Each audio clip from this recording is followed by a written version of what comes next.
जय हिंद दोस्तों, स्वागत है आप सभी का मेरे भाई आपके अपने परिवार में। कैसे हैं आप लोग बताइए। बढ़िया हैं, मज़े में हैं। बताइए जल्दी से। आनंदित हैं। चलो, बहुत बढ़िया मेरे भाई, बहुत शानदार। आज तो बस पूरे इंटरनेट पर एक ही चीज़ चल रहा है कि आरसीबी जीतेगी कि नहीं जीतेगी मेरे भाई। यहाँ पर पूरे भारत में सिर्फ यही वायरल हो रहा है। बहुत बढ़िया। सही है मेरे भाई यार, मेरी क्लास की टाइमिंग आज बहुत सही है कि तुम्हारे आईपीएल के क्लास के पहले हमने आईपीएल के मैच के पहले हमारी जो क्लास है वो ख़त्म हो जाएगी। अगर यही रहता आईपीएल के टाइम के पहले तो मुझे पता है तुम मुझे आज ज़रूर धोखा देते। ठीक है, तुम क्लास और आईपीएल में आईपीएल को ही चुनते, मुझे पता है। ठीक है, नमस्कार भाई, सभी को नमस्कार। ठीक है, चलो तो जैसे कि आप सभी को पता है कि 5 तारीख से एनटीपीसी का पेपर शुरू हो जाएगा। और मैंने आपसे कहा था यहाँ पर कि सिचुएशन या हालात जैसे भी रहे, मंडे को मैं आपके सामने रहूँगा। और मंडे को मैं आपको ये जो सेट है ये ज़रूर कराऊंगा, ठीक है, ताकि आपके पेपर में बढ़िया तरीके से तैयारी में एक अंतिम जो कहते हैं ना, the last nail in the coffin, ठीक है, ताबूत में वो आखिरी कील, तो वो हम जड़ने का आज यहाँ पर इस सेशन के माध्यम से काम करेंगे। ठीक, अब सबसे पहले मेरे भाई देखो, यहाँ पर जो एनटीपीसी वाले हमारे अभ्यर्थी हैं, जो हमारे भाई लोग हैं, उनके लिए छोटी सी हमारी तरफ से कुछ महत्वपूर्ण टिप्स हैं, कुछ चीट कोड्स हैं जो आपको पेपर के दौरान ध्यान रखने हैं। ठीक है, तो सबसे पहले एक बात समझ लो कि पेपर के पहले तुमको क्या क्या लेकर के जाना है, और फिर उसके बाद में मेरे भाई यहाँ पर आप ये देखना कि पेपर के दौरान आपको क्या रखना है। क्योंकि देखिए, सिलेक्शन का एक बहुत अच्छा खासा एक्सपीरियंस हमारे पास में, और शायद ही कोई ऐसी सरकारी नौकरी है जो हमने क्रैक ना किया हो। ठीक है, तो हर समय जब हम पेपर जा रहे होते थे तो हमारा अपना माइंडसेट क्या होता था, कौन सी ऐसी चीज़ें हैं जिनसे मतलब छोटी छोटी गलतियां भी इंसान को बहुत भुक्तभोगी बना देती है। मुझे आज भी वो दिन याद है जब मैं सीजल का अपना टाइपिंग देने जा रहा था, और टाइपिंग में मेरे भाई मैं बड़े मज़े में आराम से किया, अच्छा ठीक है, टाइम है, आराम से, कोई दिक्कत की बात नहीं है, आराम से निकलेंगे। और बारिश होने लगी, वक्त मौसम इतना जल्दी ख़राब हो गया वहाँ पर कि दिल्ली में हर जगह पर रोड पर पानी भर गया। उसके बाद हमने अपना मोबाइल क्या किया कि अपने जो है बाइक पर लगा लिया, गूगल मैप उसके ऊपर मैं ऑन कर लिया। अब वो बारिश से मोबाइल भीग रहा है, मैं बार बार पहुंच रहा हूँ और मैं गाड़ी चला रहा हूँ। यकीन मानिए, जो एक कट आता है, एक पीड़ागढ़ी जगह है, पीड़ागढ़ी से जो है राइट कट लेना था, और मैं पीड़ागढ़ी से 18 किलोमीटर आगे बढ़ गया। और मैं कह रहा हूँ यार, मेरा ये लोकेशन जो है वो चेंज क्यों नहीं हो रहा, चेंज क्यों नहीं हो रहा, कुछ टाइमिंग कम क्यों नहीं हो रही। तब देखा, पता चला मेरा मोबाइल फ्रीज हो गया है। फिर वापस से रिफ्रेश करके ऑन करके जैसे मैं लगाता हूँ तो पता चलता है अरे कितना दूर मेरा लोकेशन ले जा करके फेंक दिया। भाई गड्ढे में कूदा रहे हैं, जैसे लेकर के भाग रहे हैं। भगवान की किस्मत रही हमारी कि हमारा एक्सीडेंट नहीं हुआ, और हम एकदम सेंटर पे ऐसे पहुंचे हैं कि बस बाइक अंदर जैसे तैसे किया है, चाबी बंद की है, एडमिट कार्ड लेकर के भागे हैं। और लोग जो है सूखे हैं, एकदम बढ़िया तरीके से अपना टाइपिंग दे रहे हैं, और मेरा पूरा शरीर कांप रहा है और मैं वहां पर बैठ के टाइपिंग कर रहा हूँ। मेरी उंगलियां तक नहीं चल रही थी वहां पे, आप ये बात सोचो। और उसको कोई मैं बहुत बड़ी जीत नहीं मानता हूँ, मेरी सबसे बड़ी बेवकूफ़ी थी। बस भगवान का आशीर्वाद था कि हम सही तरीके से वो टाइपिंग दे पाए। नहीं तो आज आप ये सोचते हैं ना कि एक्साइज इंस्पेक्टर सर बन गए, शायद आपके सर एक्साइज इंस्पेक्टर नहीं बन पाते। सब कुछ होने के बाद में वो टाइपिंग में छट गए होते, दे ही नहीं पाते और नहीं होते, क्योंकि वो मेरी एक छोटी सी लापरवाही थी। और एक छोटी सी लापरवाही आपको कितना बड़ा नुकसान दे सकती है, आप सोच लीजिए। तो पेपर में ऐसी लापरवाही आप मत करिएगा। सबसे पहले अपना एडमिट कार्ड का 2 फोटोकॉपी लेकर के जाइएगा, कि एक अगर मान लीजिए कहीं ऑटो में छूट गया, कहीं ट्रेन में, बस में कहीं पर छूट गया, तो दूसरा आपके पास में मौजूद रहे। लोकेशंस की अच्छे तरीके से जांच पड़ताल कर लीजिएगा कि जो सेंटर पर आपका लोकेशन पड़ा है उसके आसपास में उसी नाम का तो कोई दूसरा सेंटर नहीं है। स्पेशली दिल्ली में बहुत धोखा हो जाता है। Government boy senior secondary school के नाम से 4 सेंटर एक ही जगह पर मिलते हैं। आप एक पर जाते हो, पता चलता है यहाँ पर नहीं दूसरे पर है, और जब तक वहां जाते हो तो गेट बंद हो जाता है। ठीक है, तीसरा, एक वैलिड आईडी प्रूफ लेकर के आप जाना, और कोशिश करना एक ना हो सके तो 2-3 आईडी प्रूफ लेकर के चले जाना। जैसे मेरे आधार कार्ड में आज भी 2012 वाला मेरा फोटो है, तो जब जाते हैं ना कहीं पे, बोलता है लो आप नहीं है यहाँ पे, 2014 का फोटो है, तो मैं मतलब दूसरा फिर आईडी कार्ड में दिखाता हूँ, ड्राइविंग लाइसेंस दिखाता हूँ, तब मुझे एंट्री मिलती है। इनफैक्ट अभी एयरपोर्ट पर ही ऐसा हुआ, सीएसएफ वालों ने वहीं पे रोक दिया, नहीं नहीं आपका आधार कार्ड ही नहीं, इसमें तो किसी बच्चे का फोटो है। फिर उनको क्लैरिफाई करना पड़ता है। हालांकि जब मुझे वक्त मिलेगा मैं जाकर के फोटो चेंज करवा लूंगा, लेकिन आप ऐसी गलती मत करना, 2 आईडी प्रूफ लेकर के जाना। जो रिपोर्टिंग टाइम है उसको अच्छे से देख लो, और रिपोर्टिंग टाइम के बहुत पहले आप सेंटर पर पहुंच जाओ, क्योंकि सारी तैयारी आपकी बच्चे व्यर्थ हो सकती है अगर आपने इन नियमों का पालन नहीं किया तो। ब्रेकफास्ट करके अच्छे से चले जाना, क्योंकि कई बार किसी किसी सेंटर पर ऐसा देखा गया है कि उनके अपने बायोमेट्रिक सही नहीं होने के चलते बच्चों को काफी देर तक वो रोक देते हैं। अब इसमें क्या नाश्ता नहीं करके गए हो तो तुम्हें भूख की भी ज़रूरत पड़ती है, फिर उसके बिना तुम्हारा दिमाग नहीं चलता है, तो एक नुकसान देता है। तो अच्छे से नाश्ता करके दही चीनी खा करके जाना और बड़ों का आशीर्वाद लेकर के जाना, तुम्हारा पेपर पक्का अच्छा जाएगा। ठीक है। और बाकी पेपर के दौरान क्या करना है, तो पेपर के दौरान में पहली बात तो अपने तैयारी के ऊपर में पूरा पूरा फेथ रखना है।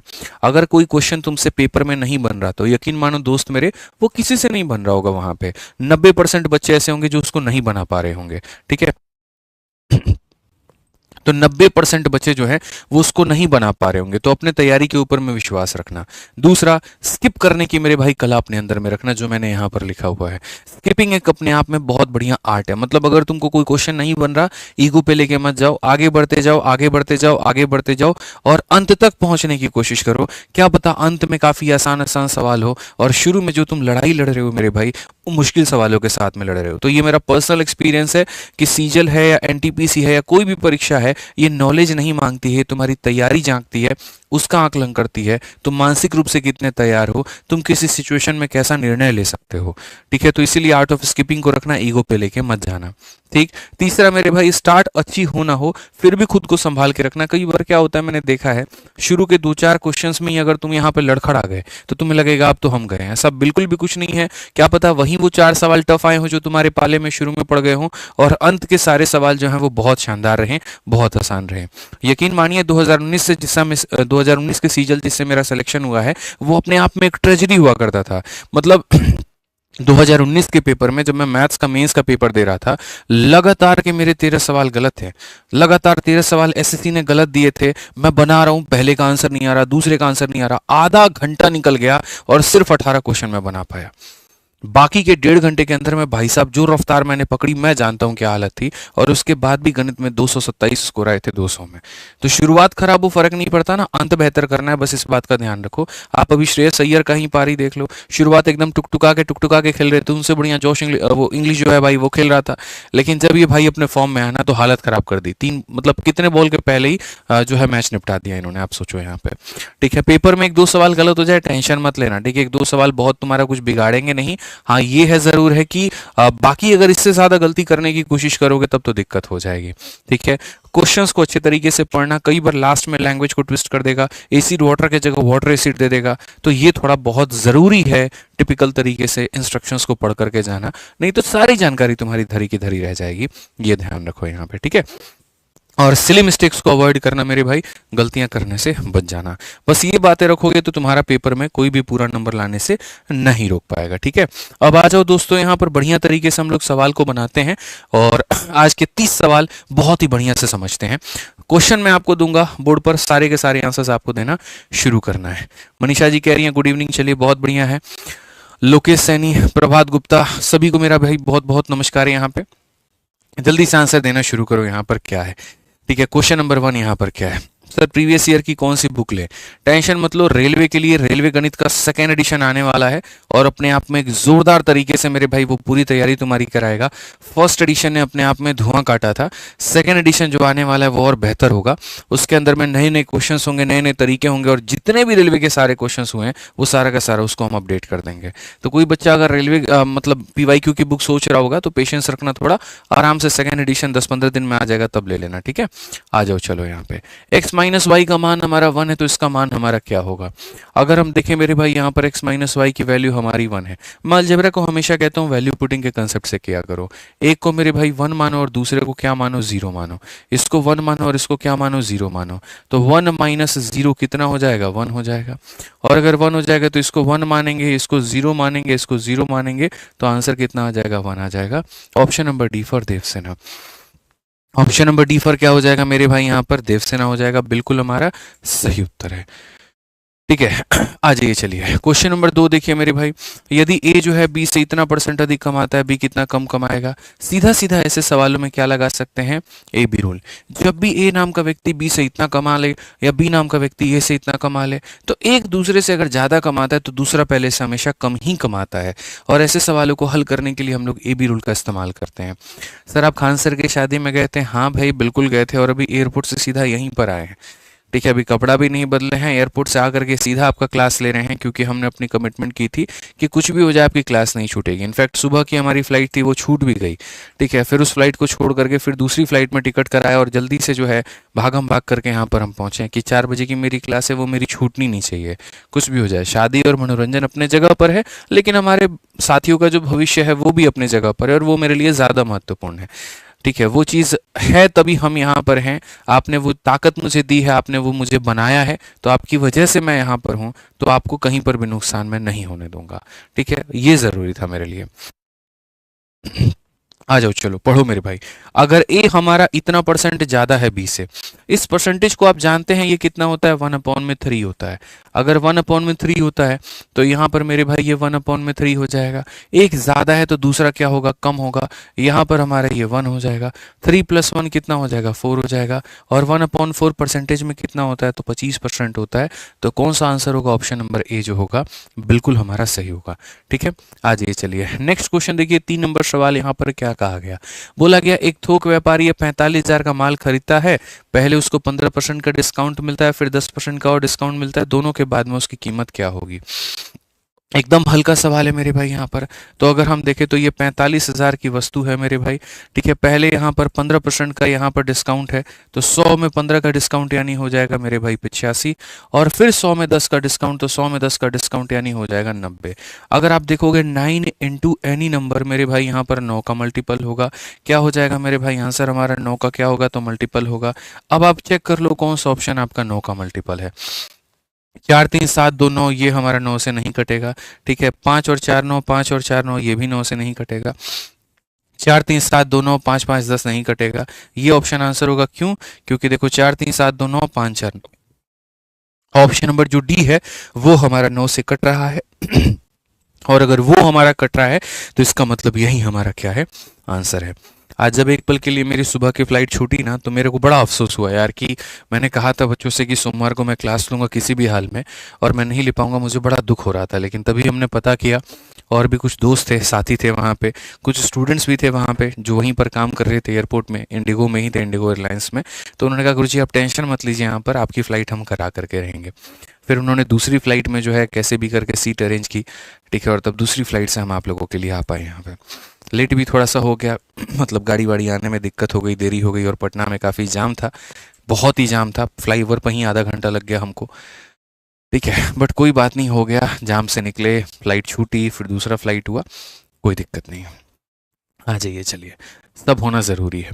यहाँ पर इस सवाल कहा गया कि यदि एक अर्धगोले का व्यास हमारा इतना है, तो अर्धगोले का जो आयतन होगा वो हमारा कितना होगा। हेमिस्फेयर का जो आयतन होगा मेरे भाई यहाँ पर वो कितना होगा, तो हेमिस्फेयर का जो आयतन होता है वो हमारा इसके बराबर में होता है 2/3πr³ करके। अगर हम देखें सही तरीके से, तो डायमीटर 42 है, तो रेडियस हमारा कितना होगा, 21 होगा। तो अगर रेडियस हमारा 21 होगा तो मेरे भाई यहाँ पर सीधा सीधा सर ये हो जाएगा 22/7, और यहाँ पर हो जाएगा सर 21 का क्यूब हो जाएगा। क्या हो जाएगा, 21 का क्यूब। अब जैसे कि आपको दिख रहा है कि सर यहाँ पर ये जो 21 का मतलब 7 का मल्टीपल कह लीजिए या 11 का मल्टीपल कह लीजिए। आप सर 11 का मल्टीपल कह लीजिए या 7 का मल्टीपल कह लीजिए, आपको देखना जरूरी है। तो 11 का मल्टीपल हम अगर देखें तो 1 4 8 और 9 में से 9 गया तो ये 11 से कटेगा। सर 2 और 4 6, और मेरे भाई यहाँ पर ये हमारा 14 है, 14 में से 6 ये नहीं कटेगा सर। अगर हम देखें तो सर ये 9 है और ये भी नहीं कटेगा, और 3 और मेरे भाई यहाँ पर ये भी नहीं कटेगा। तो बड़े आराम से सिर्फ एक ही ऑप्शन ऐसा है जो हमारा 11 का मल्टीपल है, और मल्टीपल है तो सिर्फ वही हमारा क्या हो सकता है, आंसर हो सकता है। ठीक है, हाँ जी, ये पेपर में ऐसे ही नजरें अपनी टिका करके रखनी है। ध्यान रखिए, कभी मल्टीपल के आधार पे, कभी डिविजिबिलिटी के आधार पे, कभी डिजिटल सम के आधार पर, इस तरीके से जो है हमें क्वेश्चंस को उड़ाना है। ठीक है, आ जाओ, चलो 5 नंबर क्वेश्चन देखो क्या कहा गया। आरपीएफ एसआई में पूछा गया था, कहा गया था एक मूलधन जब प्रति वर्ष 20% की दर पर निवेश किया जाए तो 3 वर्षों के बाद में मिश्रधन इतना हो जाता है। ठीक है, तो यानी ये जो है मेरे भाई यहाँ पर क्या है, तो ये हमारा मिश्रधन है। ये क्या है, मिश्रधन है। मिश्रधन का मतलब क्या होता है, पैसा और जमा ब्याज। तो 100% का पैसा और मेरे भाई यहाँ पर जो है 60% का ब्याज। तो 100% का पैसा और 60% का ब्याज, कुल मिलाकर के ये 160% की वैल्यू है। तो अगर हम बात करें यहाँ पर, तो ये हमारा क्या हो जाएगा, तो कुल मिलाकर के ये हमारा 160% की वैल्यू वैल्यू है। और क्वेश्चन में क्या कहा गया, एक वर्ष में समान दर पर साधारण ब्याज कितना होगा। एक वर्ष में समान दर पर साधारण ब्याज क्या होगा, तो एक वर्ष में साधारण ब्याज कितना होता है, तो 20% होता है। यानी हमें कितने का मान बताना है, तो 20 का मान बताना है। इससे अगर हम काटेंगे तो 8 बार में, 8 से काटेंगे, 8 का 2 गुना 16 और 8 सत्ते 56, कुल मिलाकर के 270 हो जाएगा। कौन सा ऑप्शन होगा साथियों, सी जो होगा बिल्कुल हमारा सही उत्तर होगा। ठीक है, सी जो होगा मेरे भाई यहाँ पर सही उत्तर होगा। ठीक है, आ जाइए, चलिए 6 नंबर सवाल मेरे भाई यहाँ पर देखिए क्या कहा गया है। 6 नंबर सवाल में पढ़िए, एकदम टेक्निकल क्वेश्चन है और ऐसा सवाल आपने, मैं बता देता हूँ कहाँ पर आपने देखा होगा, अलजेब्रा में आपने पढ़ा होगा मेरे भाई। बस उसी अलजेब्रा को थोड़ा रिडिफाइन करके ट्रिको का क्वेश्चन बना करके एनटीपीसी में पूछा गया है। ठीक है, साइन प्लस कॉसेक का मान इतना है तो sine cube plus cosec cube. अरे भाई मेरे, ये जो दिया गया है, ये क्या दिया गया है पता है, ये जो दिया गया है x प्लस 1/x दिया गया है और x प्लस 1/x का मान कितना है, तो √5 है। और जो तुमसे पूछा गया वो ये पूछा गया कि x के क्यूब में 1/x को जोड़ दे कितना होगा। पूरी कायनात जानती है n³ - 3n, जानते हो कि नहीं, कि अगर इसका मान n है तो इसका मान n³ - 3n, तो हम यहाँ पर क्या कहेंगे, n³ - 3n कहेंगे। अगर हम ये देखें तो मेरे भाई यहाँ पर हो जाएगा 5√5 में से 3√5 घटा दो तो मेरे भाई यहाँ सीधा 2√5 आ जाएगा और ये क्या होगा, correct answer option number D for Devasena. Option number D for क्या हो जाएगा, देवसेना, बिल्कुल हमारा सही उत्तर होगा, कहीं कोई दिक्कत की बात।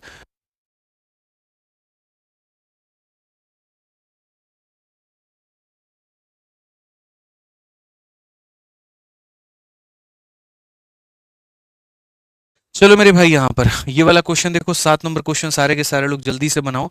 कुल मिलाकर के मेरे भाई 30 सेकंड है आप लोगों के पास में, जल्दी से बनाइए।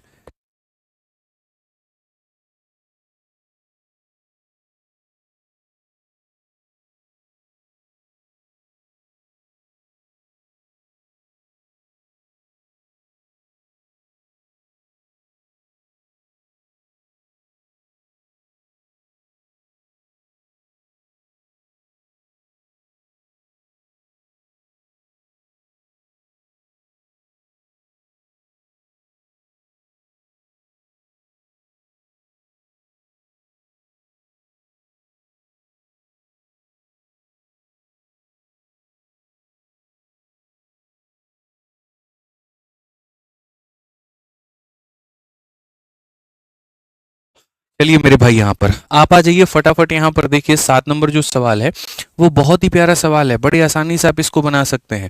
एक बल्लेबाज द्वारा अपनी 13वीं पारी में 97 रन बनाने पर उसका औसत स्कोर में 5 की वृद्धि हो जाती है। अगर वो 97 रन नहीं बनाता तो उसके औसत में वृद्धि नहीं होती, क्योंकि उसने उतने रन बनाए हैं और जिसकी वजह से 5 की वृद्धि हो गई है। तो 13वीं पारी में बाद उसका स्कोर कितना होगा। ऐसे मान करके चलो कि कोई एक मेहमान आता है, किसी पार्टी में आता है और उसके आने से हर किसी की ब्रांड वैल्यू बढ़ जाती है, हर किसी के औसत में इंक्रीमेंट हो जाता है, हर किसी के पॉइंट्स बढ़ जाते हैं। ठीक है, वो मेहमान ऐसे मान करके चलो 97 रुपए लेकर के आता है और हर किसी में 5 रुपए की वृद्धि हो जाती है। ठीक है, हर किसी में कितने की वृद्धि हो जाती है, 5 रुपए की वृद्धि हो जाती है। तो एक व्यक्ति में 5 की वृद्धि, तो 13 लोगों में कितने की वृद्धि। तो बोलोगे सर देखो, वो जो अपने जेब में 97 रुपए लाया होगा उसमें से उसने दे दिए 13 इंटू 5 65, 65 तो उसने सिर्फ और सिर्फ इंक्रीमेंट में दे दिए। इंक्रीमेंट में दे दिया मतलब लोगों में दान कर दिए। 5 रुपया आप पकड़िए, 5 रुपया आप पकड़िए, 5 रुपया आप पकड़िए, ऐसे करके 13 लोगों को उसने वो पैसे दे दिए। तो 65 रुपए तो उसने बांट दिए। अब देखो 97 लेकर के आया था, 65 बांट दिए, तो खुद के पास में कितना होगा, 32। तो खुद के पास में कितना होगा, 32। अब खुद के पास में 32 होगा तो ये 32 रुपए उसके अपने जेब में रह जाएंगे, दाहिने जेब में बच जाएंगे। फिर मेरे भाई यहां पर देखेगा कि जब सब में वो 5-5 रुपए बांट रहा था तो 5 रुपए उसने खुद को भी बांट लिया। किसको बांट लिया भाई, जाहिर सी बात है ना, 12 लोग हैं और मुझे मिलाकर के 13 लोग हो जाते हैं, तो मैंने उन 12 लोगों को जो है वो पैसा दे दिया। ठीक है, या तुम सबसे बढ़िया यहां पर एक काम कर लो, मैं आपको बता देता हूं, अगर आपको ऐसा है तो कमरे में कुल मिलाकर के 13 लोग हैं, उसको अपने आप को निकाल दो, बच गए कितने लोग, 12 लोग। बच गए कितने लोग, 12 लोग। वो हर व्यक्ति को 5-5 रुपया दान देगा। तो मेरे भाई यहाँ पर हर व्यक्ति को 5-5 रुपया दान देगा, तो यहाँ पर 12-25 60 रुपया दान दे देगा, बच जाएगा कितना, 37, और जो बच जाएगा वही उसका क्या होगा, वही उसका औसत होगा। आप डायरेक्ट ऐसे समझ लो। ठीक है कि सर 13 लोगों में से 12 लोगों को वो पैसे दे दिया उसने, उसके पास में जो बचा वही क्या है, प्रेजेंट में उसका औसत है। ठीक है, आ जाइए चलिए, बाकी लोगों को दे करके औसत के बराबर में पहुंचा दिया और खुद के जेब में 37 रुपए रख करके अपने आप को औसत के बराबर उसने रख लिया, तो ये हमारा औसत था। आज 8 नंबर सवाल देखो, एकदम हल्का सवाल है बच्चों। ए किसी काम को 60 दिनों में पूरा कर सकता है और उसने 15 दिनों तक काम किया, शेष काम को बी ने 30 दिनों में पूरा किया। यदि वे मिलकर के कार्य करे तो कार्य कितने दिनों में पूरा होगा? ये जो है मेरे भाई यहाँ पर किसी कार्य को कितने दिनों में करता है? 60 दिनों में करता है। He work for 15 days and the remaining work was completed by B in 30 days. तो देखो इसको बनाने का जो तरीका है वो यहाँ पर क्या है, अगर हम यहाँ देखें तो हम कहेंगे सर ए किसी भी काम को कितने दिनों में कर सकता है, तो 60 दिनों में कर सकता है। ठीक है, अब कहा जाए सर यहाँ पर तो ही वर्क फॉर 15 डेज, ए कितने दिन काम करता है, तो 15 दिन काम करता है, और उसके बाद में मेरे भाई जो बचा हुआ काम है वो बी हमारा करता है और कितने दिनों में करता है, 30 दिनों में। सर ये भी टोटल वर्क है और ये भी टोटल वर्क है, तो कुल मिलाकर के मेरे भाई यहाँ पर ये क्या है, तो ये सारा का सारा मेरे भाई टोटल वर्क हो जाएगा।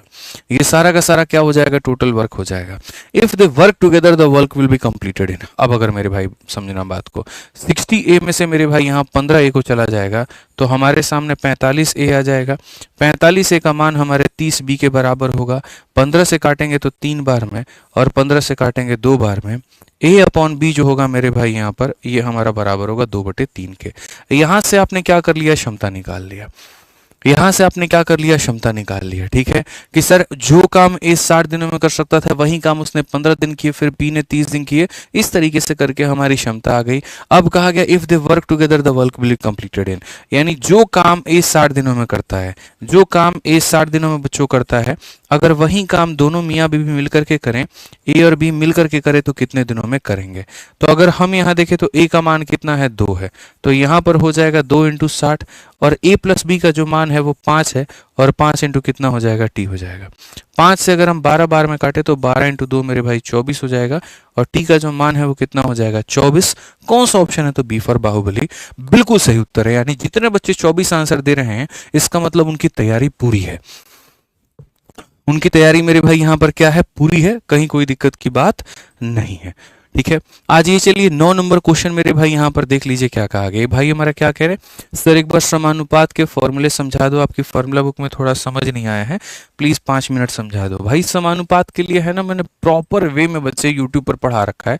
आप सर्च करोगे ना ratio and proportion bye Aditya Ranjan sir, तो आप मेरे से 5 मिनट का एक्सप्लेनेशन चाह रहे हो, वहां पर पूरा 50 मिनट का एक्सप्लेनेशन मिलेगा। आप उसको सर्च करके पढ़ो एक बार, एग्जैक्टली सेम पढ़ाया जो फॉर्मूला बुक में दिया गया है, तो आपकी मदद वहां से हो जाएगी। ठीक है, आज ये चलिए इस सवाल में मेरे भाई यहाँ पर देखिए, तो सवाल में हमसे कहा गया जो ये बीपी नाम की रेखा है और ये जो बीक्यू नाम की रेखा है, ये दोनों क्या है, बराबर है। क्यूबीसी नाम का जो मेरे भाई यहाँ पर ये कोण है, तो ये हमारा 72 है, और सवाल में हमसे यहाँ पर पीबीक्यू का मान पूछा गया है, इसका मान पूछा गया है। देखो एंगल इन सेम सेगमेंट आपने पढ़ा होगा। एंगल इन सेम सेगमेंट में क्या होता है कि अगर मान लो कि ऐसा तुम्हारा ट्रायंगल बना होता है और एक ऐसी स्पर्श रेखा आती है, तो ये अगर एंगल अल्फा है तो ये वाला भी अल्फा बन जाता है, और अगर ये हमारा बीटा है तो ये भी कितना बन जाता है, बीटा बन जाता है। यानी ये वाला इसके बराबर, ये वाला इसके बराबर। तो अगर ये 72 है दोस्तों, तो ये भी कितना हो जाएगा, 72 हो जाएगा। क्योंकि ये वाली लाइन और ये वाली लाइन बराबर है तो ये दोनों एंगल बराबर होंगे, तो ये भी 72 हो जाएगा। इसके 72 होने से ये 72, इसके 72 होने से मेरे भाई यहाँ पर ये 72। एक सीधी जगह पर जो कोण बनता है वो 180 बनता है। तो अगर हम यहाँ पर बात करें तो मेरे भाई क्या हो जाएगा, तो बोलोगे सर देखिए 72 और 72 हो गए 144, तो मेरे भाई यहाँ पर हो जाएगा 144, उसमें जोड़ देंगे कितना, थीटा, और सबको जोड़ने पर आ जाएगा 180 के बराबर। तो यहाँ पर जो थीटा का मान है वो कितना हो जाएगा, 36 हो जाएगा, और थीटा का मान 36 होगा, तो कौन सा ऑप्शन आएगा, D for Devasena correct answer आएगा। क्या आएगा, डी फॉर देवसेना जो होगा वो बिल्कुल हमारा सही उत्तर होगा। आ जाओ चलो 10 नंबर सवाल देखते हैं, कितने लोग मेरे भाई इसका उत्तर दे पाते हैं। बढ़िया क्वेश्चन है, सभी लोग आंसर दीजिए। कहा गया एक चोर पुलिस का सवाल, टीएसडी का भी हमने डाल दिया है आपके पेपर में क्योंकि ये क्वेश्चन आ सकता है। कहा गया एक चोर थाने से 8 बजे साइकिल द्वारा 50 की रफ्तार से भाग निकलता है। पुलिसकर्मी 65 की मेरे भाई घंटे से 9:30 पर मोटरसाइकिल से पीछा करना शुरू करता है। थाने से कितनी दूरी पर पुलिसकर्मी चोर को पकड़ लेगा। अब देखो मेरे भाई यहाँ पर ये 9 बजे चोरी हुई और 9:30 पे यहाँ पर ये कहानी थी और ये पकड़ा गया। ऐसे मान करके चलो मैं बता देता हूँ, चोर थाने से 8 बजे, यहाँ पर थाने से कितने बजे भागा है, तो 8 बजे भागा है। कितनी की रफ्तार से भागा है, 50 की रफ्तार से, ठीक है। उसके बाद एक पुलिसकर्मी 65 की चाल से 9:30 बजे मोटरसाइकिल द्वारा चोर का पीछा करना शुरू करता है। ये 8 बजे से भागते भागते भागते भागते भागते भागते भागते भागते चोरवा यहाँ पे 9:30 में यहाँ तक पहुंचा है। कितने बजे पहुंचा है, तो 9:30 में यहाँ तक ये पहुंचा है, ठीक है। आप मुझे बताओ ये 1.5 घंटे में चोर कितना भागा होगा। तो अगर चोर 1 घंटे में बच्चों 50 भागता है ना, तो 1.5 घंटे में 150 भागा होगा, ठीक है। सॉरी 75 भागा होगा, माफ करना मेरे भाई। यहाँ पर देखो 8 बजे से 9:30 यानी 1.5 घंटा, 1.5 घंटे का मतलब 1 घंटा और आधा घंटा। अगर वो 1 घंटे में 50 भागता है तो आधे घंटे में 25 भागे, 1.5 घंटे में 75 भागेगा। तो यानी ये जो दूरी है मेरे भाई यहाँ पर ये 75 किलोमीटर की है। अब चोर यहाँ पर मौजूद है, पुलिस यहाँ पर मौजूद है, चोर यहाँ से भागना शुरू करता है, पुलिस यहाँ से भागना शुरू करती है। और जब मेरे भाई दोनों का पीछा होता है, ठीक है, तो पता चलता है कि चोर भाग रहा है कितने की रफ्तार से, 50 से, और पुलिस भाग रही है 65 से। और कुछ देर के बाद में जाकर के यहाँ पर धप्पा हो जाता है। कुछ देर के बाद में जाकर के पुलिस उसको यहाँ पर क्या करती है, धप्पा कर लेती है। कभी भी जो ये डिस्टेंस होता है ना, ये बहुत इंपॉर्टेंट होता है, ठीक है। यही डिस्टेंस बहुत ही ज्यादा जरूरी होता है। तो अगर मानो 1.5 घंटा भागा है तो 1.5 घंटे में तय की गई दूरी 75 होगी। अब समझना, मैंने आपको हमेशा पढ़ा है कि एक व्यक्ति यहां से भाग रहा है, एक व्यक्ति यहां से भाग रहा है, सेम टाइम पर भागते हैं और सेम टाइम पर जाकर के मेरे भाई मिल जाते हैं। तो अगर उनका टाइम सेम होता है तो जो रेशियो स्पीड का है वही रेशियो डिस्टेंस का होगा, जो रेशियो स्पीड का है वही रेशियो किसका होगा, डिस्टेंस का। तो अगर हम स्पीड का रेशियो देखें तो ये हमारा 13 यूनिट है और ये हमारा 10 यूनिट है। यानी यहां से लेकर के यहां तक मेरे भाई पुलिस ने कवर किया है 13 यूनिट, चोर ने कवर किया है 10 यूनिट, और ये कितने यूनिट का मान है, 3 यूनिट का। यानी ये जो 75 है ये कितने का मान है, 3 का मान है। अगर मुझे ये पता करना है पुलिस ने कितनी दूरी तय की तो मैं 13 से गुना करूंगा। और अगर मुझे ये पता करना है, सर यहाँ पर देखो थाने से कितनी दूरी पर पुलिसकर्मी चोर को पकड़ता है, ये थाना है और ये पकड़ने का स्थल है, यानी कितना यूनिट की बात है, 13 यूनिट का बात है, तो 13 से यहाँ पर गुना कर दीजिए। सीधी सी बात है मेरे भाई, 25 थे 75 का 5, 7 हाथ में 25 से 25 7 32, और मेरे भाई 325 आएगा। कौन सा ऑप्शन होगा, सी फॉर का होना प्यार है। तो क्वेश्चंस में बच्चों ये देखा करो कि दिया क्या है और पूछा क्या है। मेरे भाई कहीं ना कहीं ये 13 यूनिट था, 10 यूनिट था, ये 3 यूनिट का मान था। जो दिया है वो 3 का मान है, जो पूछा है वो 13 का मान है। 325 हमारा उत्तर होगा, ये हमारा करेक्ट आंसर होगा। ठीक है, आ जाओ चलो अगला सवाल चलते हैं और अगला सवाल देखते हैं। 11 नंबर क्वेश्चन मेरे भाई यहाँ पर क्या कहा गया, एक लाइन का ये सवाल है और मैं कई दफा आपको ये पढ़ा चुका हूँ बच्चों। यहाँ पर मुझे उम्मीद है कि आप मेरी बात को समझ पा रहे होंगे। आप देखिए 50 से कम अभाज्य संख्याओं के कुल देखो, 1 से लेकर के 50 तक, 1 से लेकर के कहाँ तक, 50 तक कितनी अभाज्य संख्याएं होती हैं, तो 15 अभाज्य संख्याएं होती हैं। और 50 से लेकर के बच्चों 100 तक कितनी अभाज्य संख्याएं होती हैं, तो मेरे भाई 10 अभाज्य संख्या होती है। इसलिए कई बार मैं ये भी कह देता हूं कि 1 से लेकर के 100 तक मेरे भाई यहाँ पर 15 और 10 मेरे भाई कितनी अभाज्य संख्या है, तो 25 अभाज्य संख्या है। तो पेपर में सिर्फ एक जानकारी लेकर के मत जाओ, दोनों में से कुछ भी हो सकता है। कभी ये पूछा जा सकता है, ये पूछा जा सकता है, या ये भी पूछा जा सकता है। तो आप हमारे चैंपियंस और चैंपियंस हमारे गलती नहीं करते, आप आदित्य सर के चैंपियंस हैं, ठीक है, ध्यान रखिए इस बात का। एक छोटा सा सवाल है यहाँ पर, ये वाला क्वेश्चन सरलीकरण का 12 नंबर, और ये तुमको आज हम देंगे होमवर्क, क्योंकि रोज तुमको आसान क्वेश्चन जो है वो हम होमवर्क में दे रहे थे। आज थोड़ा बढ़िया क्वेश्चन देते हैं जिसका आंसर तुम कमेंट बॉक्स में देना, ताकि तुम्हारी तैयारी का आकलन हो पाए। तुम्हें इसमें डिजिटल सम लगाना है, तुम्हें इसमें जो करना है वो मेरे भाई करो, बस मुझे उत्तर से मतलब है, सही उत्तर देना तुम कमेंट बॉक्स में सॉल्व करके, मुझे वो चाहिए। आ जाओ चलो मेरे भाई। चक्रवृद्धि ब्याज तो आपने मेरे से बहुत पढ़ा होगा, और चक्रवृद्धि ब्याज में आपको भी पता है कि मैं ज्यादातर आपको जो बताता हूँ वो रेशियो से बताता हूँ और सक्सेसिव से। बहुत रेयर केस ऐसा होता है जहां ट्री मेथड का इस्तेमाल करता हूँ, और सिर्फ वो एक जगह का क्वेश्चन होता है, वो वाला सवाल जहां पर 2 सालों का साधारण ब्याज भी दे दे और 2 सालों का चक्रवृद्धि ब्याज भी दे दे। और वो यहाँ पर क्या है, तो अगर देखोगे मेरे भाई यहाँ पर, तो इस सवाल को पढ़ो कि सर यदि समान ब्याज दर पर 2 वर्षों में साधारण ब्याज 56 है और चक्रवृद्धि ब्याज 72 है, तो मूलधन क्या होगा। यही वो सवाल होता है जहां पर हमें ट्री मेथड का इस्तेमाल करना होता है। और जिन्होंने ट्री मेथड नहीं पढ़ा है वो मेरे भाई यहाँ पर पढ़ लीजिए, इस बात को बेहतर तरीके से समझ लीजिए। तो 2 सालों का साधारण ब्याज, तो ट्री मेथड में यहाँ पर होता है पैसा, ये होता है पहले साल का साधारण ब्याज, और ये होता है दूसरे साल का साधारण ब्याज, और ये होता है इस ब्याज के ऊपर का मेरे भाई ब्याज। ठीक है, साधारण ब्याज 56 है, तो यहाँ पर पहले साल में 28 रुपया का और दूसरे साल में 28 रुपया का। और चक्रवृद्धि ब्याज 72 है, तो 28 और 28 56, और 56 और 16 जो है अगर हम जोड़ दें तो मेरे भाई 72 हो जाएगा। ठीक है, तो हम ये कहते हैं कि देखो 16 जो है वो 28 का कितना परसेंट है, समझ में आ रहा है बात? 56 6 62 10 72, 16 जो है वो मेरे भाई 28 का कितना परसेंट है। रेट निकालो मेरे भाई यहाँ पर कि ये रेट कितना होता है। तो अगर हम रेट की बात करें तो बोलेंगे सर 16 बट्टे में कितना हो जाएगा 28, और इंटू कितना हो जाएगा, या फिर थोड़ा और ट्रिक हम लगा दें तो हम आपके लिए और छोटा सा काम कर सकते हैं। हम ये कहते हैं 28 को किससे गुना किया गया कि वो 16 बन गया, 28 को किससे गुना किया गया कि मेरे भाई यहाँ पर जो है वो 16 बन गया। आप ये बात को महसूस करो, यहाँ पर आप कई तरीकों से कह सकते हो सर 28 का ये कितना परसेंट है, उतना ही परसेंट प्रिंसिपल का ये होगा। बहुत ज़रूरी है सर, यहाँ समझना बहुत ज़रूरी है। तो हम यहाँ पर ये कहेंगे सर 28 को 16 बनाना है। देखो 28 को हम किससे मल्टीप्लाई करेंगे कि मेरे भाई 16 बन जाएगा, तो पता चलेगा सर ये हमारा जो होगा 16/28 होगा। यानी कहने का मतलब 28 से भाग करो, 16 से गुना करो। 28 को 16 बनाना है तो 28 को पहले 28 से भाग कर दो और मेरे भाई 16 से गुना कर दो, तो जाकर के तुम्हारा ये बन जाएगा। तो अगर यहाँ पर ये वाला पैसा अपने आप का 16/28 हुआ है, तो ये जो पैसा है ना ये भी अपने आप का 16/28 हुआ होगा। ये भी अपने आप का कितना हुआ होगा, तो 16/28 हुआ होगा। तो अगर हम यहाँ देखेंगे तो बोलेंगे सर पैसा का 16/28 भाग हमारा कितना है, तो 16/28 भाग हमारा सर 28 है। 16/28 भाग हमारा इतना है। बड़े आसानी से हम बना पाएंगे। 4 से हमारा 4 बार में, और 4 से हमारा 7 बार में, 4 से हमारा 7 बार में। बच्चों पैसे का मान हमारा 49 होगा, और एकदम सरल तरीके से ऑप्शन नंबर जो सी होगा वो क्या होगा, करेक्ट आंसर होगा। मैं तो कई बार ये बात बोलता हूं यार। ठीक है, ये पैसा था पहले साल का साधारण, दूसरे साल का साधारण, ये चक्रवृद्धि। अगर ये चीज अपने आप को 16/28 हो रही है तो ये भी अपने आप को 16/28 हुई होगी। पैसा इतना होकर कितना होगा, यानी पैसे का मान कितना, इतना। तुम्हें रेट निकालने की जरूरत भी नहीं है।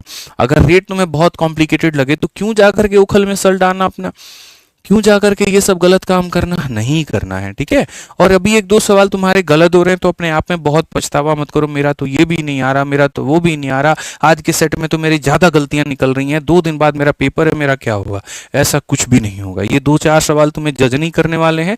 सेट करवाने का मेरा एकमात्र उद्देश्य ये है कि थोड़ी प्रैक्टिस तुम्हारी बनी रहे।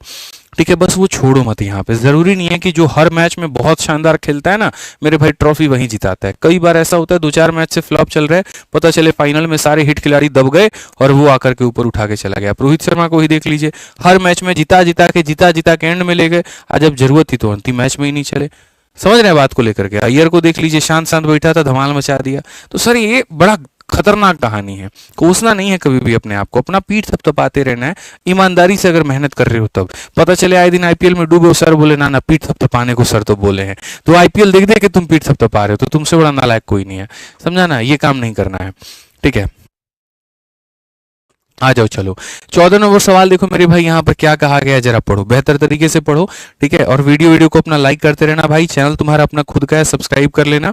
ठीक है, पेपर वाले दिन मैं आप लोगों से सलाह ले लूंगा कि क्या करवाना चाहिए। ठीक है, और उसके बाद में सब्सक्राइब करके रख लो, क्योंकि अभी बहुत सारी वीडियोस बैक टू बैक इसके ऊपर में आने वाली है, तो तुम्हें बहुत फायदा होगा, मतलब दनादन फायदा होगा। ठीक है, तो सब्सक्राइब करके रख लो चैनल को। बस यहाँ पे इतना है कि ये डेडिकेटेड है सिर्फ और सिर्फ तुम्हारे लिए। इस पर आज तक एक भी चैनल पर फालतू वीडियो नहीं है, तुम देख लो। कोई अनाउंसमेंट बिग लॉन्च और ये सब अंट तुमको कुछ भी नहीं मिलेगा। सिर्फ काम की वीडियो, पढ़ने की वीडियो। पहला भी पढ़ाई, दूसरा भी पढ़ाई, तीसरा भी पढ़ाई, चौथा भी पढ़ाई। लंत फंत कुछ भी नहीं, एक भी नहीं फालतू की बात। ठीक है, पढ़ो। 30 मीटर कपड़ा बेच करके दुकानदार 10 मीटर कपड़े का विक्रय मूल्य के बराबर का लाभ अर्जित करता है। 1 मीटर कपड़े का विक्रय मूल्य ज्ञात करिए जब 1 मीटर कपड़े का क्रय मूल्य 480 है। ऐसे सवालों को तो मैं हमेशा बोलता हूं देख करके उड़ा दो। पहली बात यहाँ देखो तुमने किया क्या क्या है। तो पहली बात तुमने बेचा है 30 मीटर। ठीक है, और जो तुम्हारा प्रॉफिट हुआ है वो मेरे भाई हुआ है selling price of 10 metre of cloth के बराबर। तो मैं हमेशा ये बात बोलता हूँ कि प्रॉफिट या लॉस जिसके ऊपर में होता है उसको 1 यूनिट मानो। अगर प्रॉफिट या लॉस एसपी पर हो रहा है तो एसपी को 1 यूनिट मानो, और सीपी पर हो रहा है तो सीपी को 1 यूनिट मानो। तो तुम यहां से मेरे भाई एक लाइन कहोगे कि sir let SP of 1 unit, let SP of यहाँ पर 1 unit. Let S P of यहाँ पर 1 यूनिट भी मेरे भाई कितना हो जाएगा, ठीक है, या लेट एस पी ऑफ यहाँ पर जो है, ठीक है, 1 metre, let S P of 1 metre, let S P of 1 metre भी यहाँ पर मेरे भाई 1 unit, let S P of 1 metre भी मेरे भाई यहाँ पर 1 यूनिट। अगर 1 मीटर का एस पी हमारा 1 यूनिट के बराबर है, 1 मीटर का एस पी हमारा 1 यूनिट के बराबर है, तो जो सेलिंग प्राइस है मेरे भाई, देखो हमने यहाँ पर क्या किया है, तो हमने 30 मीटर बेचा है, तो 30 मीटर बेचा है तो कितना यूनिट हो जाएगा, 30 यूनिट हो जाएगा मेरे भाई। जो लाभ हुआ है यहाँ पर वो हमारा कितना हुआ है, तो लाभ जो हुआ है वो मेरे भाई यहाँ पर 10 मीटर है, तो लाभ हमारा इतना हो जाएगा। समझ रहे हैं मेरी बात को? अगर कोई इंसान 1 मीटर कपड़े का मान 1 रुपया मानता है, 1 पैसा मानता है या 1 यूनिट मानता है, ठीक है, तो वही बात है, हमने जी 1 मीटर का 1 यूनिट मान माना है, हमने 30 मीटर बेचा है तो 1 मीटर का मान 1 यूनिट, तो 30 का मान 30 यूनिट। हमें जो लाभ हुआ है वो मेरे भाई इतने का हुआ है, ये हुआ है, तो सीपी जो आएगा वो हमारा कितना आएगा, एसपी में से प्रॉफिट को घटा दो तो सीपी निकल करके आ जाता है, 20 निकल करके आ जाता है।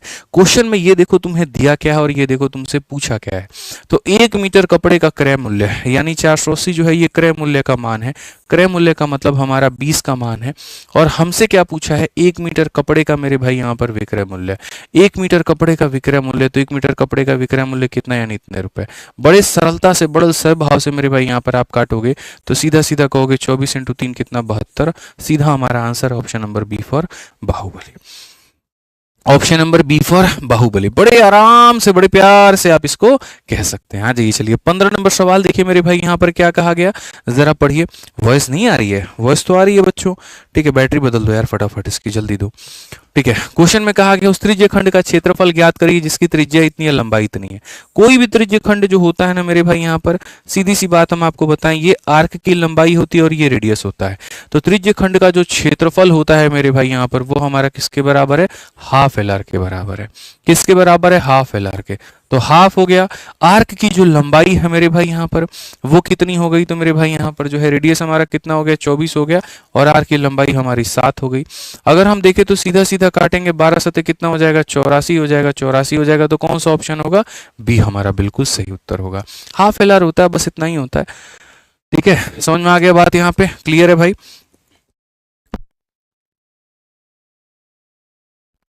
अगला सवाल मेरे भाई यहाँ पर देखिए 15 के बाद में 16 नंबर सवाल, एकदम छोटू सा क्वेश्चन है। क्या कहा गया, 7 का सबसे छोटा मल्टीपल कौन सा है जिसे 8, 9, 12 और 15 से विभाजित करने पर 5 बचता है। यानी सीधी सी बात है, 7 से मेरे भाई यहाँ पर 7 का मल्टीपल भी होना चाहिए और कितना बचना चाहिए, तो 5 बचना चाहिए। यार मेरा जो है ना, मतलब मैं दिल से तुम्हें बताऊं एक बात, मेरा कभी भी ऐसा मन नहीं करता कि मैं इसको सॉल्व करूं। मैं तो हमेशा मेरे भाई सवाल में पता क्या ढूंढता हूं, 9। अगर मुझे कहीं पर भी 9 दिख गया तो मेरी तो मौज है दोस्तों। तो अगर मैं यहाँ पर देखूं तो 9 से विभाजित करने पर, 9 से विभाजित करने पर 5 बचे, 9 से भी विभाजित करने पर 5 बचे। दुनिया की किसी भी संख्या को मेरे भाई भाग कर दो तुम 9 से, ठीक है। अगर मानो इसका रिमाइंडर 2 आ रहा है ना, ये देखो ये जो रिमाइंडर है, अगर मानो रिमाइंडर मेरे भाई 2 आ रहा है तो याद रखना डिजिटल सम भी कितना आएगा, 2 आएगा। रिमाइंडर 3, डिजिटल सम 3, रिमाइंडर 4, डिजिटल सम 4। तो मेरे भाई वहां रिमाइंडर कितना है, तो 9 से भाग करने पर रिमाइंडर 5 है, तो डिजिटल सम भी कितना आना चाहिए, 5। देखते हैं कौन से ऑप्शन को जोड़ करके डिजिटल सम 5 आ रहा है, तो 6 और 3 9, इसका डिजिटल सम 5 आ रहा है। 5 2 7 और दोनों, इसका भी डिजिटल सम 5 आ रहा है। 8 1 9 मेरे भाई, इसका भी डिजिटल सम 5 है, इसका भी डिजिटल सम 5 है। ये तो हमारे साथ खेला हो गया, सारे ऑप्शंस के डिजिटल सम जो है हमारे 5 मिल गए। अब हम क्या करें, तो अब हम यहाँ पर दूसरा वाला टेक्निक्स अपनाते हैं। दूसरा वाला कौन सा टेक्निक अपनाएंगे, 7 का छोटा मल्टीपल और 5 शेषफल, यानी 7 से भाग करने पर 5 बचना चाहिए। तो 7 बचे 35 हो जाएगा और 15 बचेगा। 15 को 7 से भाग करोगे तो रिमाइंडर हमारा 1 आएगा, लेकिन बचना कितना चाहिए, तो 5। 7 का 3 गुना 21 हो जाएगा मेरे भाई, और 42 हो जाएगा। यहाँ पर 5 रिमाइंडर बच रहा है। 7 एकम 7 मेरे भाई यहाँ पर, उसके बाद में 38, 7 बचे 35, ये बिल्कुल भी मेरे भाई रिमाइंडर 0 बच रहा है। 7 एकम 7 हो गया मेरे भाई, उसके बाद में 7 तिरक 21 हो गया, रिमाइंडर 4 बच रहा है। यानी एक ही ऑप्शन है, कौन सा है, सी है, कहो ना प्यार है, बिल्कुल हमारा सही उत्तर है। 38 से 7 बचे 35 हो जाएगा। तो तुम्हारा यहाँ पर जो होगा, अलग अलग आंसर तुम लोग कैसे बता रहे रे, बी आंसर कैसे बता रहे हैं आप लोग, ये पढ़े नहीं क्या, 7 का छोटा गुणनखंड कौन सा है जो इनसे भाग करने पर जो नहीं नहीं, एक सेकंड मेरे भाई, ऑप्शन नंबर जो होगा बी आंसर होगा मेरे भाई। यहाँ पर 7 से भाग, 7 का छोटा मल्टीपल, तो 7 का छोटा मल्टीपल तो ये 7 से कट नहीं रहा है, ये 7 से कटने पर 5 रिमाइंडर दे रहा है, ये कटने पर 4 दे रहा है, तो कौन सा ऑप्शन होगा? बी आंसर होगा। ठीक है, मैं इसको कंप्लीट तरीके से, बेसिक तरीके से बता देता हूं। हमें एक ऐसी संख्या चाहिए जो इन लोगों से भाग होने पर 5 रिमाइंडर दे और 7 के साथ वो 7 का मल्टीपल हो। 7 से भाग होने पर 5 मल्टीपल नहीं दे, 7 से भाग होने पर 5 रिमाइंडर ना हो, इनसे भाग होने पर 5 रिमाइंडर आना चाहिए और 7 का मल्टीपल होना चाहिए। इन 4 ऑप्शंस में एक ही ऑप्शन ऐसा है जो 7 का मल्टीपल है, तो वही आंसर है। बाकी तुमसे अगर मान लो यहाँ पर जो है अगर बेसिक से बनाना है, तो बेसिक से सबसे पहला जो स्टेप होता है वो यहाँ पर ही होता है, आपको एलसीएम लेना होता है। और एलसीएम किसका लेना होता है? तो ऐसी संख्या मेरे भाई जो यहाँ पर 8 से, 9 से और किससे मेरे भाई 12 से और उसके बाद में 15 से विभाजित हो जाए।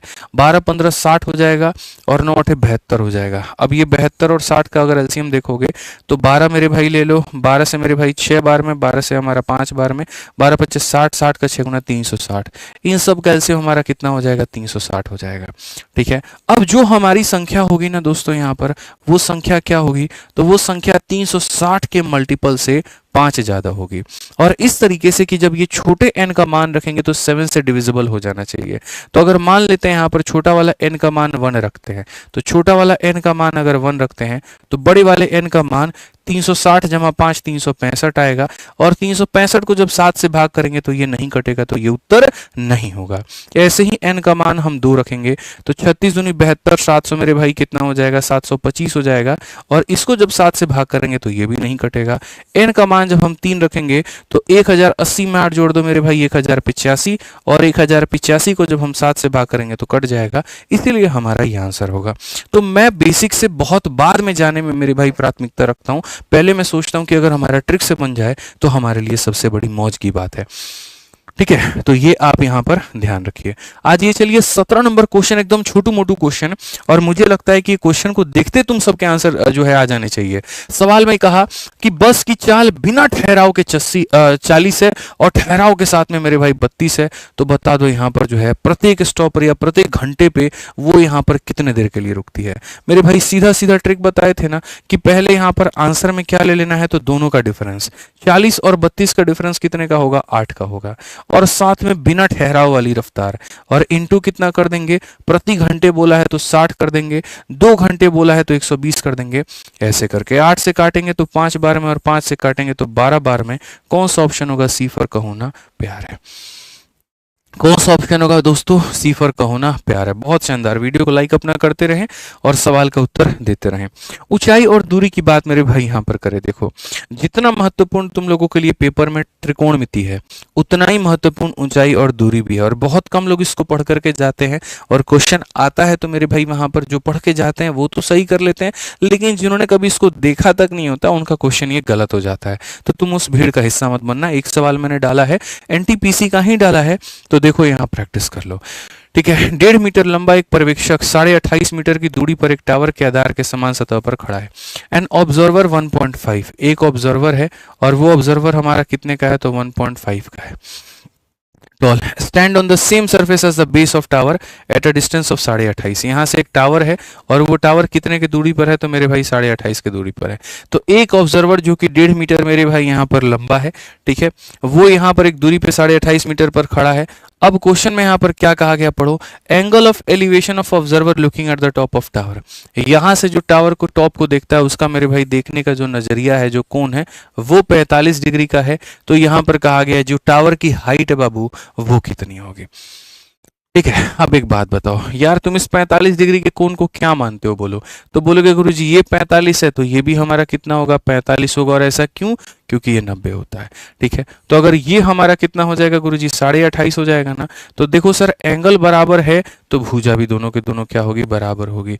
तो 28.5 का मान यहाँ से लेकर के यहाँ तक हो जाएगा, और ये हमारा 1.5 है तो यहाँ पर ये हमारा 1.5 हो जाएगा। 28.5 में 1.5 जोड़ोगे तो मेरे भाई कुल मिलाकर के 30 आ जाएगा। पूरी पूरी ऊंचाई कितनी हो जाएगी? 30 की हो जाएगी। पूरी पूरी ऊंचाई कितने की हो जाएगी? 30 की हो जाएगी। आ जाओ, चलो 19 नंबर क्वेश्चन देखो, एकदम हल्का सवाल है। क्या कहा गया है जरा पढ़ो बच्चों। सवाल में कहा गया दो व्यक्तियों की वर्तमान आयु 46 और 60 है। एक व्यक्ति मेरे भाई 46 का है और दूसरा व्यक्ति हमारे पास में 60 का है। कि वर्षों के बाद में उनके आयु 4 और 5 के अनुपात में हो जाते हैं। मैंने तुमको जीवन भर एक बात बताया कि ठीक है 2 साल बाद की बात करो या 20 साल के बाद की बात करो, मुझे उससे फर्क नहीं पड़ता है। मुझे सिर्फ इस बात से फर्क पड़ता है कि उनका गैप सेम होना चाहिए। उनका क्या होना चाहिए? उनका गैप सेम होना चाहिए। यहां पर अगर हम देखें तो 14 का गैप है। कितने का गैप है? तो 14 का गैप है। तो अगर यहां पर मेरे भाई 14 का गैप है ना, तो यहां पर भी जो है वो 14 का ही गैप होना चाहिए।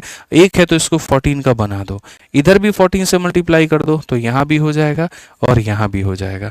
अब ये बताओ, ये बंदा 60 का था और ये बंदा अब 70 का हो गया। 14 बचे कितना हो गया? 70 हो गया। तो कितने साल लग गए? तो मेरे भाई 10 साल। तो आंसर कितना हो जाएगा? तो बोलोगे गुरुजी 10 साल। जैसे यहाँ पर ये 46 का था, ये 56 का हो गया। कितने साल? 10 साल। तो कितना हो जाएगा? 10 साल। और आप देखो सेम डेटा का सवाल जो है एक बार 2022 में और एक बार 2024 में दोनों पूछा गया। तो ऐसे कुछ खास ये होते नहीं है, लेकिन आ जाते हैं कभी कभार पेपर में, तो पूरा सम्मान इनको दिया जाना चाहिए।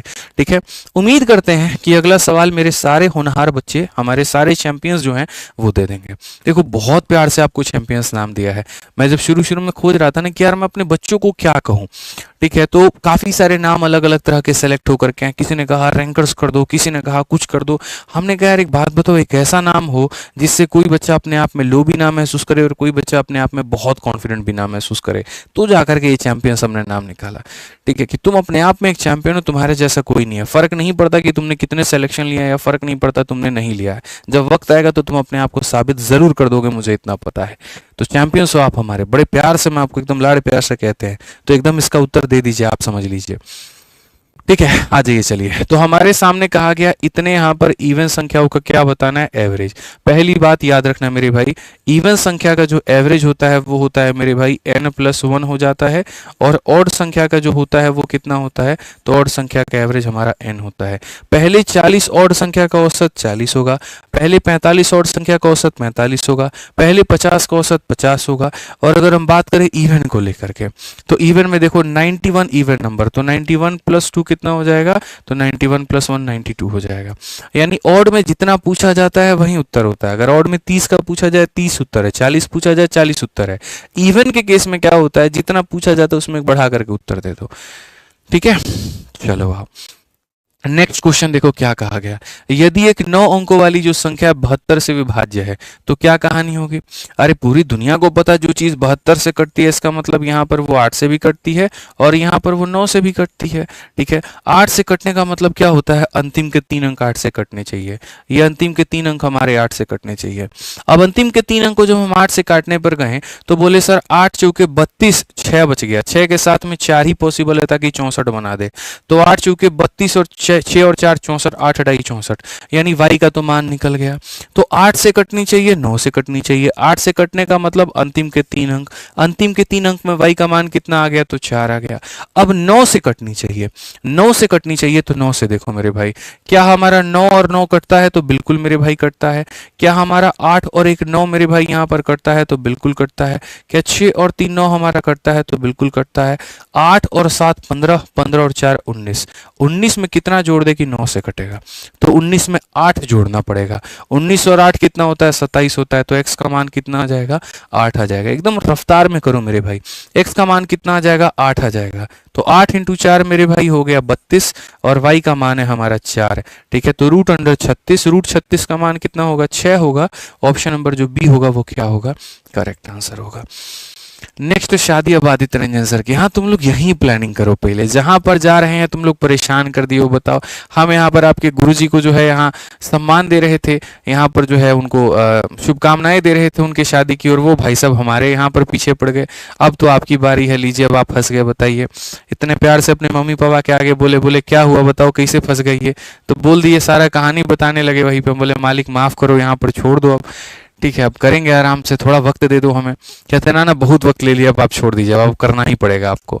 तो एक वो प्रेशर बना रहे हैं, एक तुम बनाते हो, सारे लोग बना ही रहे होते हैं। मतलब क्या चाहते हो? ये मुस्कान ऐसे ना रहे, बोलो। नहीं करना होता ना ऐसे। चलो आ जाओ, पढ़ाई करो पढ़ाई, तुम लोगों को एनटीपीसी का सेट जरूरी है, शादी नहीं, ठीक है। चलो आओ सवाल पढ़ो।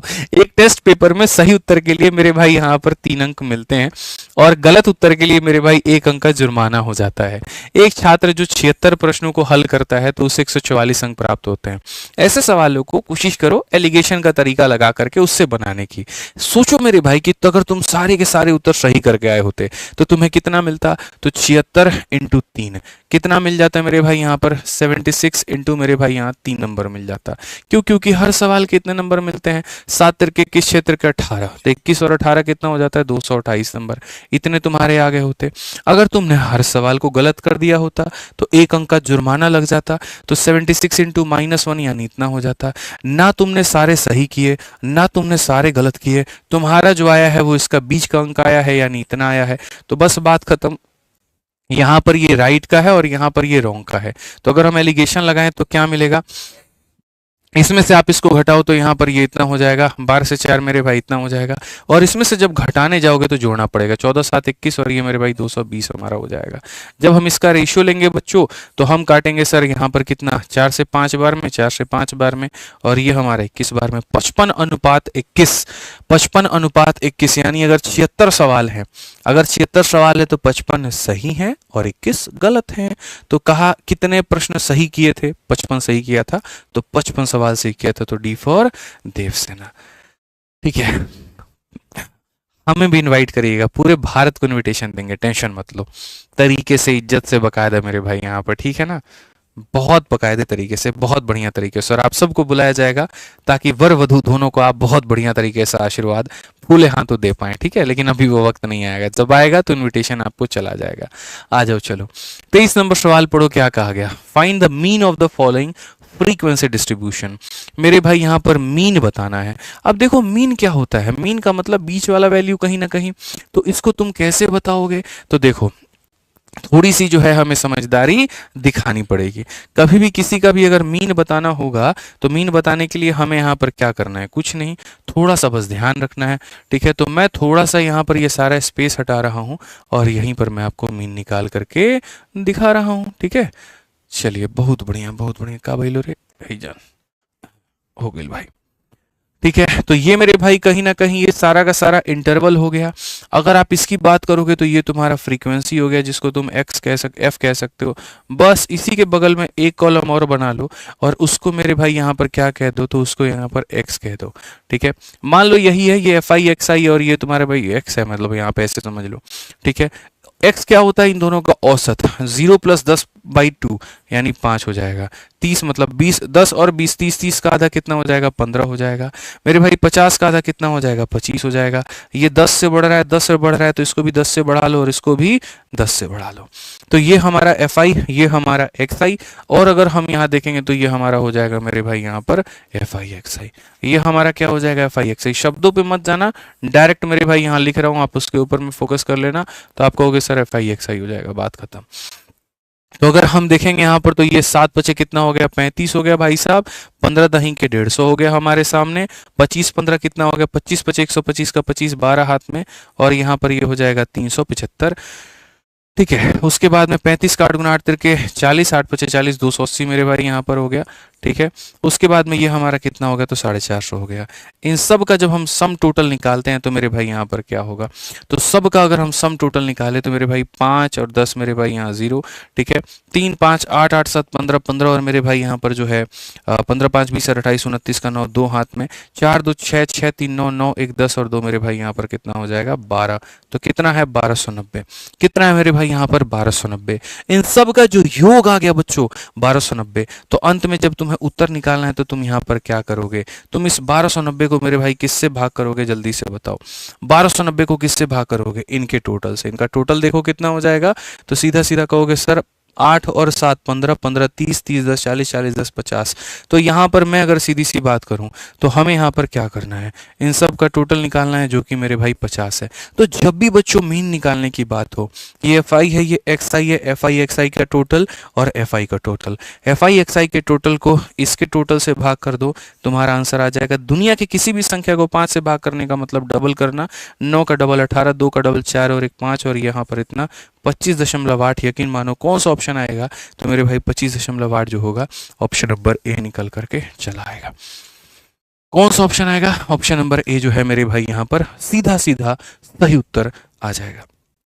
आ जाइए, चलिए 24 नंबर सवाल अपने आप में छोटू मोटू प्रश्न यहाँ, और मुझे लगता है यहाँ पर कि ये सवाल मैं कई दफ़ा यूट्यूब पर पढ़ा चुका हूँ। जहाँ तक बात रही अलजेब्रा की, बीजगणित की, तो हम कई दफ़ा इसको बता चुके हैं। ए का मान तुम्हारे सामने इतना है, बी का मान तुम्हारे सामने इतना है, और सी का मान तुम्हारे सामने इतना है। क्या ये सारे के सारे तुम्हारे एपी में है? तो बोलोगे हाँ जी गुरुजी एपी में है। तो अगर एपी में है तो देखो इसमें एक की कमी, इसमें एक की कमी, तो ये जो सारा सारा जो तुम हमसे मान पूछ रहे हो ना, ये सारा वैल्यू जो होता है ये बराबर होता है 3D स्क्वायर के। किसके बराबर होता है? 3D स्क्वायर के। तो 3 इंटू, और डिफरेंस कितने कितने का है? तो डिफरेंस हमारा 1 का है, तो 1 का स्क्वायर यानी कितना हो जाएगा? 3 हो जाएगा। ऑप्शन नंबर जो सी होगा वो करेक्ट आंसर होगा। कई दफा हम पढ़ा चुके हैं 3D स्क्वायर का मतलब, ठीक है ना। तो डिफरेंस हमारा -1 का है, -1 का स्क्वायर 1 आ जाएगा, सीधी सी बात है, काम खत्म भाई। आ जाओ 25 नंबर क्वेश्चन देखते हैं, यहाँ पर कितने लोग बना पाते हैं जरा बताओ। इतना आसान सवाल। ए और बी ने एक व्यवसाय में 7 और 5 के अनुपात में धन निवेश किया, कुल लाभ का 15% दान में दे दिया, और लाभ में ए का हिस्सा हमारा इतना है, तो लाभ हमारा कितना होगा? देखो यार, मैं इस सवाल को रिवर्स अप्रोच से हमेशा बोलता हूं बनाने को। ये पार्टनरशिप का वो सवाल है जहां पर आप या तो टैक्स देते हैं या फिर आप डोनेशन देते हैं, ठीक है ना। टैक्स देते हैं और यहाँ पर डोनेशन देते हैं। जब तक हम इस सवाल को बनाते तुम लोग तुक्का लगाओ, ठीक है ना। देखते हैं यहाँ पर ए आएगा, बी आएगा, सी आएगा, डी आएगा, क्या होगा देखते हैं। ठीक, तो सबसे पहली बात, ये जो है क्या है? ए का हिस्सा है बाबू। ये किसका हिस्सा है? ए का हिस्सा है। 5,950 ये ए का हिस्सा है, ठीक। और सबसे बड़ी बात यहाँ पर ए और बी में हिस्सा क्या है? तो 7 और 5 का है, ठीक है। तो ए का हिस्सा कितना है? 7 है। तो अगर ये ए का हिस्सा 7 है तो दोनों का हिस्सा अगर मुझे पता करना है, क्योंकि क्वेश्चन में कहा गया कुल लाभ कितने का है, कुल लाभ का मतलब दोनों का हिस्सा, तो दोनों का हिस्सा पता करना है तो इससे गुना करना पड़ेगा। क्योंकि मैं अक्सर ये लाइन बोलता हूँ आपको कि भाई मेरे देखो, जो दिया गया उससे डिवाइड, और जो पता करना है मल्टीप्लाई। ए का हिस्सा दिया, ए से डिवाइड, जो पता करना है मल्टीप्लाई, हो गया ना यहाँ पे। अब उसके बाद देखो मेरे भाई 15% तो इस इंसान ने अपने इनकम का दान में दे दिया था। तो अगर यहाँ पर इसने मेरे भाई ये 15 दान में दे दिया था, यानी अगर मानो ये 85 का मान है, तो दान के पहले वो अपने आप में कितना हुआ करेगा? 100। तो मुझे 100 का मान निकालना है। 100 में से 15 दान दे दिए हैं, 85 का मान दिया है, 100 का मान बताना है। बस बात खत्म भाई। आप यहाँ पर हल करिए तो बोलेंगे गुरुजी 5 से काट लीजिए 17 बार में, 5 से काट लीजिए 20 बार में, 7 से काट लेंगे 7 अटे 56 और 7 बचे 35, और 17 से काट लेंगे तो मेरे भाई यहाँ पर 50 बार में, ठीक है। अगर हम देखें 12 पचे 60 और 60 मेरे भाई यहाँ पर 12 600 का मेरे भाई इतना 12,000 हमारा बिल्कुल सही उत्तर आएगा। और 12,000 का मतलब ऑप्शन नंबर बी फॉर बड़की बहू हो जाएगा, ठीक है। ऑप्शन नंबर बी फॉर बड़की बहू हो जाएगा। चलो एक बच्चा पूछता है सर आप आईपीएल में किसको सपोर्ट करने वाले हो आज? मैं तुम लोगों से पूछना चाहता हूँ, ठीक है, तुम क्या चाहते हो आज का आईपीएल कौन जीते? बताओ। क्या बोलते हैं, आरसीबी जीते या फिर मेरे भाई किंग्स 11 पंजाब जीते? जल्दी बताओ किसको आप सपोर्ट करते हैं, आप क्या चाहते हैं, कौन जीते भाई? आज का आईपीएल किसे जीतना चाहिए बताओ?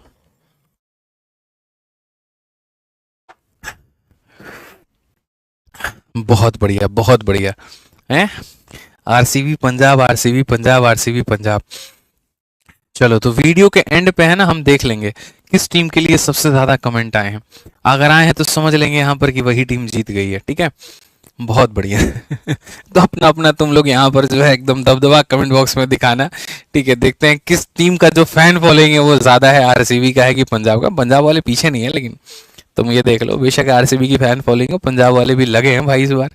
बेचारे दबे हुए थे तब से कि हमारी टीम फाइनल में नहीं पहुंच रही, तो क्या हल्ला करें, पहुंच गई है। तो देख रहे हो कैसे आवाज आ रही है इनकी, है बहुत बढ़िया भैया। चलो एक भाई तो अलग सस्ते नशे में करके बैठा है, सौरभ नाम का, सीएसके लिख रहा है। अरे कहाँ से ससुर के नाते सीएसके आएगी बताओ, तो हार गई है फाइनल में, यही दोनों पहुंचे हैं, ठीक है। आ जाओ तो एंड में बताना मेरे भाई, आराम से वीडियो के एंड में तुम लोग कमेंट करके, अभी लाइव चैट में पता नहीं चलेगा। 26 नंबर क्वेश्चन देखो क्या कहा गया, ठीक है। 28 पाइप एक टंकी से जुड़े हुए हैं, कुछ टैंक में पानी डालने का काम करते हैं, बाकी उसमें से पानी निकाल देते हैं। पानी भरने वाला प्रत्येक पाइप 14 घंटे में खाली टैंक को भर देता है, यानी भरने वाला जो पाइप है मेरे भाई वो 14 घंटे में भर देगा, ठीक है। जबकि कोई निकासी 35 घंटे में भरे हुए को खाली कर देती है और दूसरा 35 घंटे में खाली कर देती है। दोनों कैल्शियम लेंगे 70, तो 14 का 5 गुना और 35 का मेरे भाई यहाँ पर 2 गुना, ठीक है। यदि सभी पाइपों को एक साथ खोला जाता है तो टंकी हमारे मेरे भाई यहाँ पर 2.5 घंटे में भर जाती है। सभी को एक साथ खोल दिया जाए, मानो मेरे भाई यहाँ पर जो है कुल मिलाकर के कितने हैं, 28 पाइप हैं। 28 पाइप में से मैं मान लेता हूँ कि x पाइप भरने वाले थे, तो मेरे भाई खाली करने वाले कितने थे, तो 28 माइनस x, ठीक है। तो भरने वाले x पाइप हैं, एक पाइप 5 यूनिट भरता है, तो x पाइप हमारा इतना भरेगा, ठीक है। उसके बाद में मेरे भाई यहाँ पर जो है खाली करने वाले कितने हैं, तो खाली करने वाले 2 हैं। एक पाइप इतना खाली करता है, तो 28 माइनस x कितना खाली करेगा, तो इतना। ये मेरे भाई भरेगा और ये हमारा खाली करेगा, और इस तरीके से कुल मिलाकर के भरना खाली करना, भरना और खाली करना लगातार चलेगा। कितने घंटे चलेगा, तो 2.5 घंटे तक चलेगा, और 2.5 घंटे के बाद में हमारा पूरा पूरा ये 70 काम हो जाएगा। ये कितना मेरे भाई यहाँ पर 2.5 घंटे तक चलेगा ये काम, और ये हो जाएगा मेरे भाई पूरा पूरा 70 यूनिट वर्क। अगर हम यहाँ देखें बच्चों, तो यहाँ का दशमलव हटा दो, तुम्हारे नीचे 0। 5 से काटेंगे 5 बार में, 5 से काटेंगे 14 बार में, 5 से काटेंगे 2 बार में। अल्टीमेटली यहाँ देखेंगे तो 5x है, माइनस का 56 है, प्लस का हमारा 2x है, और बच्चों अगर हम बात करें यहाँ पर तो ये तुम्हारा 28 हो जाएगा। अगर हम देखें तो 5 जमा 2 हमारा 7 हो जाएगा, 8 से 14, 5 2 7 1 8, 7 से मतलब यहाँ पर 12, तो x का मान 12 है, मतलब भरने वाली पाइपें कितनी है, 12 है। और भरने वाली पाइपें 12 है, तो कितने पाइप निकासी के लिए थे, तो मेरे भाई 28 माइनस 12, आउटलेट कितना था, तो बोलोगे 28 माइनस 12 यानी 16 पाइप आउटलेट के थे। ऑप्शन नंबर ए आंसर होगा। इस सवाल को हम एलिगेशन से भी बना सकते हैं, वो भी एक हमारे पास में तरीका है, बट मैं नहीं चाहूंगा कि उससे बनाओ, आसान से इसी तरीके से बना लो तो ज्यादा बेहतर होगा तुम्हारे लिए, ठीक है। अब देखो, रोज के सेट में एक चीज हम यूनिक करा रहे हैं, तुम्हें पता है ना, कभी हमने प्रोबेबिलिटी का क्वेश्चन डाला है, कभी हमने कोऑर्डिनेट ज्योमेट्री का क्वेश्चन डाल दिया है, तो कभी हम आपको रोज के रोज एक क्वेश्चन मेरे भाई हाइट एंड डिस्टेंस और स्टैटिस्टिक्स के ऊपर में करा ही रहे। स्टैटिस्टिक्स तो हमने रोज कराया है, मुझे इतना पता है, और ये ऐसी होती है ना, दुखती रब होती है। कौन कौन सी मैं बता दूं। बहुत ऐसे बच्चे होते हैं जो कभी कोऑर्डिनेट ज्योमेट्री पढ़ते ही नहीं है, लेकिन उन्हें नहीं पता कि एनटीपीसी के पेपर में आएगा, ये पढ़ना जरूरी है। प्रोबेबिलिटी नहीं पढ़ते हो मेरे भाई, यहाँ पर मैंने रोज इसके ऊपर में भी क्वेश्चन कराया है। काफी बच्चे ऐसे हैं जिनका स्टैटिस्टिक्स यानी संख्यांकिकी में जो है वो हाथ कमजोर है, ये पढ़ना जरूरी है। कुछ हाइट एंड डिस्टेंस नहीं पढ़ते हैं, ये पढ़ना जरूरी है। मेरा सलाह है कि जिनका ये हाथ तंग है, ये सब यूट्यूब पर तुम्हें मेरा वीडियो मिल जाएगा, सर्च करके आराम से तसल्ली से मेरे भाई पढ़ लेना।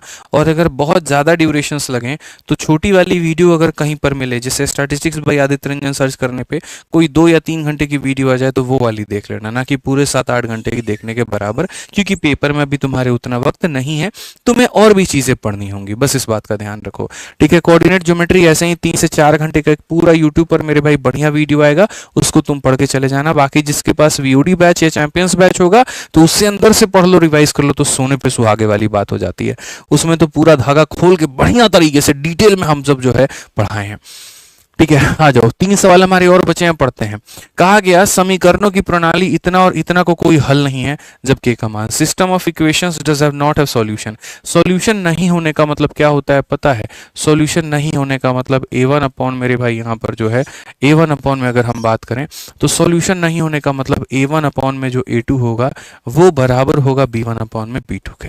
ये दर्शाता है कि सॉल्यूशन नहीं है। तो अगर हम a1 की जगह बात करें तो a1 की जगह मेरे भाई 2 आ जाएगा, ठीक है। a2 के जगह कितना आ जाएगा? 5 आ जाएगा। b1 के जगह पर हमारा k आ जाएगा और b2 के जगह पर -7 आ जाएगा।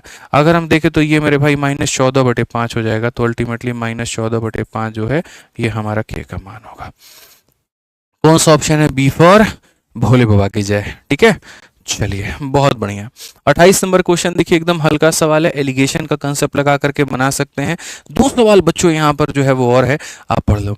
38% चीनी के घोल के 90 मिलीलीटर मिश्रण में कितना पानी मिलाया जाना चाहिए ताकि यहाँ पर इतना आए? एक हमारे पास में चीनी है, एक हमारे पास में सॉल्यूशन है जिसमें चीनी की मात्रा कितनी है? 38% है। अब ये बहुत ज्यादा चीनी है इसके अंदर में। मैंने कहा नहीं यार, कुछ ज्यादा मीठा हो गया है, तो ये सॉल्यूशन के अंदर में थोड़ा सा पानी डालो। क्या डालो डालो, पानी डालो, और पानी डाल करके इसको कितना लेकर के आओ, 17.1 पर लेकर के आ जाओ। यानी किसी चीज में चीनी की मात्रा इतनी % है, उसमें मुझे पानी डालना है। तो जब मैं पानी डालूंगा तो पानी के अंदर में चीनी होगा? नहीं होगा। पानी के अंदर में 100% पानी और 0% चीनी होगा। यानी इतने % में इतने % का एडिशन करने पे ये इतना % आता है, एलिगेशन लगा देते हैं। ठीक है, 38 में से 18 को घटा दो, कितना आ जाएगा मेरे भाई? तो बोलोगे सर 20.9 हो जाएगा। कितना हो जाएगा? 20.9। और इसमें से इसको घटा दो तो ये मेरे भाई 17.1 हो जाएगा। दशमलव से दशमलव खत्म। 171 है, क्या ये 19 से कटेगा? बिल्कुल। 19 से कितनी बार में? 9 बार में। और 19 से कितनी बार में? तो मेरे भाई यहाँ पर 11 बार में। इस अनुपात में तो 9 और 11 के अनुपात में मिलावट हुई है। अब देख लेते हैं किसकी मात्रा दी थी और किसकी मात्रा पूछी है।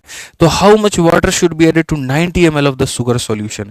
ठीक है, यानी यहाँ पर इसकी मात्रा दी थी। ठीक है, 90 ml। देखो यहाँ पर इसकी मात्रा मेरे भाई यहाँ पर दे रखा है कितना? 90 ml। इसकी मात्रा दे रखा है 90 ml। अब बोला पानी कितना तुम ऐड करोगे?